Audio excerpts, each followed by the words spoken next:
as the mayor of Chico's. And again, that comes from being able to work together with people to accomplish good things. Great question. Great question. I know it's telling me to step back in. We're going to go right ahead and ask the next question is going to come up from Margie, if that's okay, Margie Metzler. And to play off of Kevin's response, what do you think sets you apart from all the other candidates or working, and you've gotten this far? What do you think is the most important issue in Ward 6? I think from talking to the residents of Ward 6, like I said before, I've been involved with Ward 6 for 8 years. I've been at the Ward 6 meetings since they started about 5 years ago. And we have several issues, but our number one issue and what Ward 6 feels, they feel like they're neglected. We pay 52% of the tax base, and yet we do not receive the services that you might think that you're going to get for that percent. We feel like we're carrying the rest of the city, and the city isn't listening to us. Now, that isn't just necessarily city council, because we've had a very strong advocate on city council for us, but that's also, that goes all the way up to city employees, that they don't seem to listen to us until we make a fuss.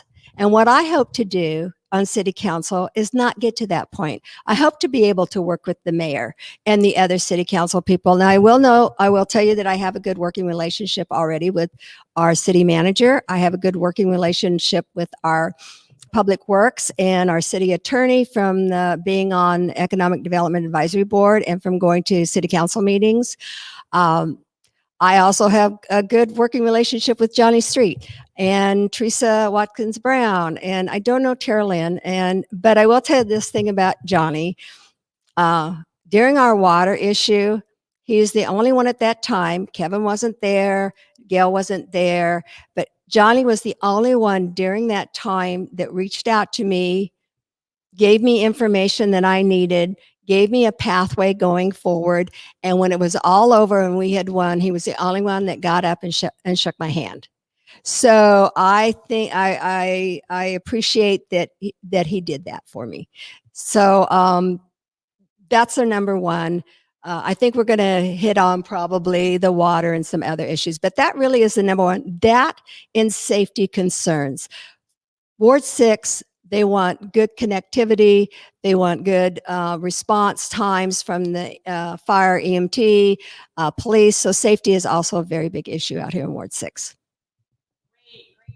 I'm liking what I'm hearing tonight. It's great information. Kathy, I definitely want to reach out to you and staying along the same line. What are you guys are going to be bringing to Ward 6 and to the city, the beautiful city of Fort Myers? Kathy, what are you going to bring in to Lee Health? Because right now we're in a healthcare crisis. Patient care and well-being and outcomes are definitely a concern, being a nurse myself, so we're definitely aware of that. So tell us or share with us what you think that you're going to be able to bring and with the issues facing Lee Healthcare right now, because it's going to weigh on all of us. I think the most critical issues that are facing Lee Health and the health of our community is obviously related to the pandemic. And so to COVID-19 and to its effect on our community. And so Lee Health has faced many challenges, unprecedented challenges, as has every other hospital in the country. And that is related to supply and equipment and ventilators. And so we all admit at Lee Health that we were not prepared for a pandemic. And, we don't believe many people were. But we now have plans in place so that if there is a second wave, and if the COVID-19 continues, that we will have the PPE, the personal protective equipment, and the supplies that we need. Secondly, it's been a stress for Lee Health because the volumes were so high that all of a sudden we needed more nurses than we could barely find. And, we have to provide care, so we have to figure out ways to make it happen. So that is a challenge. And the biggest challenge, I believe, is the impact on the financial stability of Lee Health. We have a good plan for 2022, fiscal year 2022 that we think will position us to do well. But, you know, they say no money, no mission. And so we have to really do a great job managing our budget and managing our healthcare costs without cutting any of them. So that sounds like you need a magic wand to do that, but it is doable.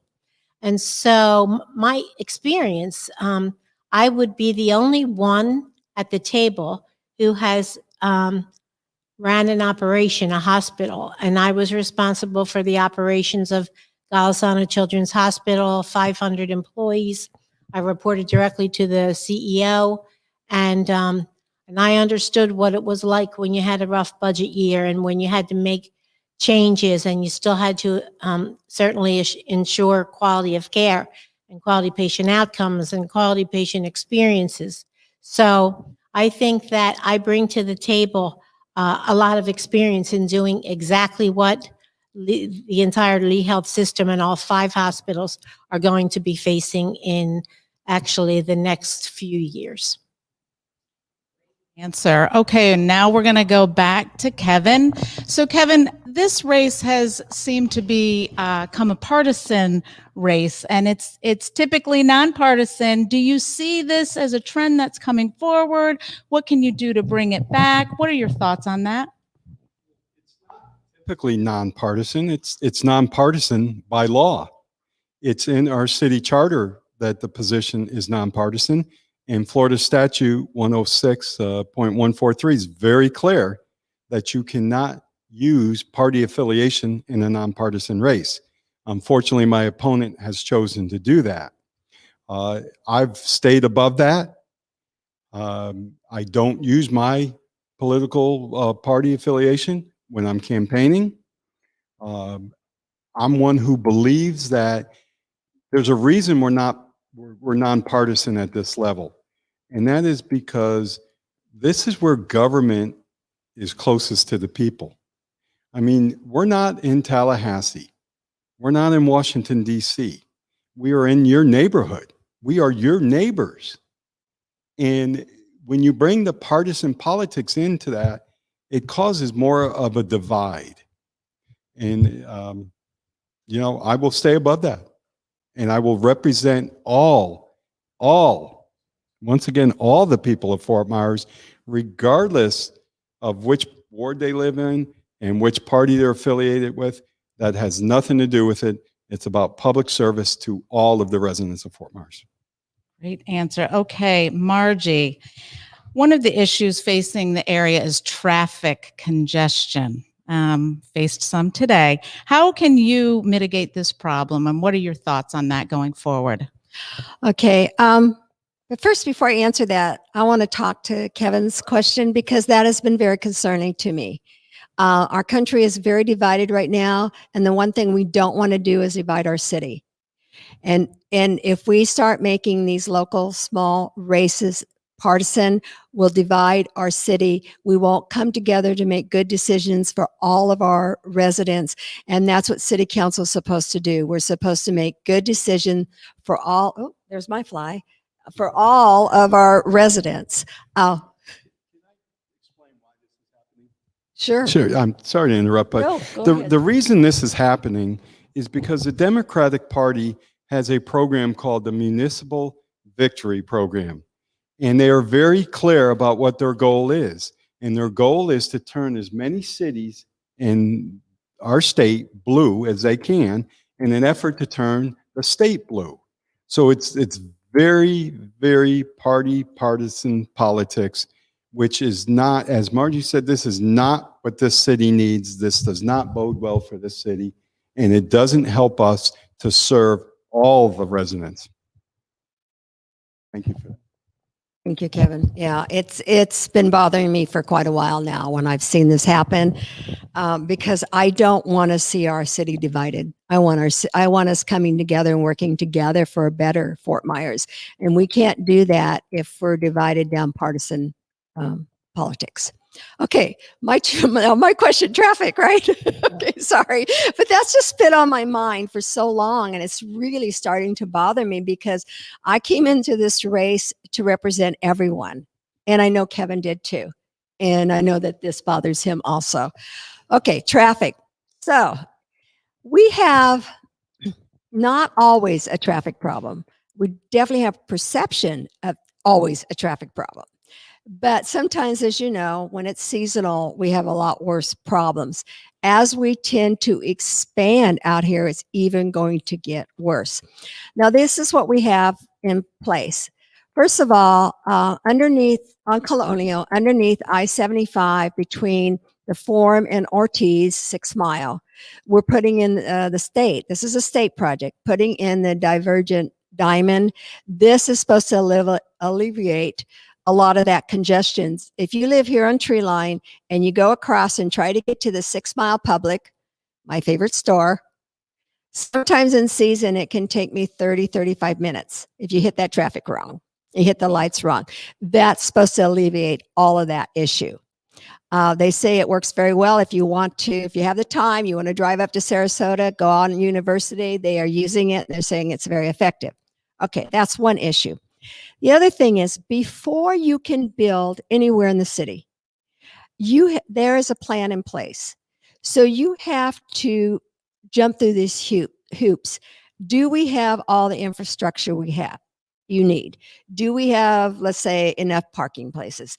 Do you have a way to get your cars out onto the street? Do you have enough utilities? It's a big comprehensive plan that all developers and builders must follow. My question was is the last time it was updated, I think, was in 2017 or 18. And since that time and now, you've seen explosion of our growth.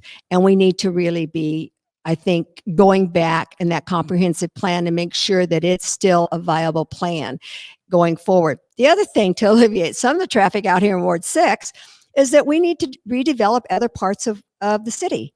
If we redevelop other parts of the city and make them desirable places to live, we won't have to build out all of our land out here. But all you see is a lot of vacant land out here, and that's what developers see. It's already been zoned, and it's been zoned since, I want to say, 2005, 2008. So the city council, no matter how much we would want to change that, we can't change the zoning. What we can do is try to slow down the process so that the infrastructure catches up with the building. Right now, I know there's a glut of apartments.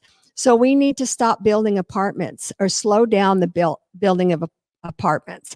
And I know I've talked to some developers and builders, and they're getting that there are too many apartments out here.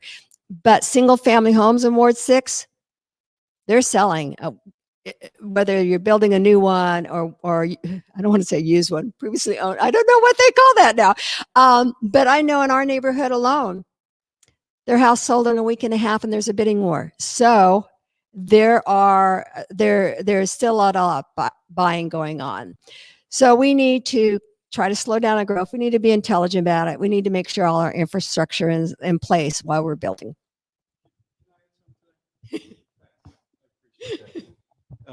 There's roughly 1,000 people a day moving to Florida. All right, we can't stop that, unfortunately. And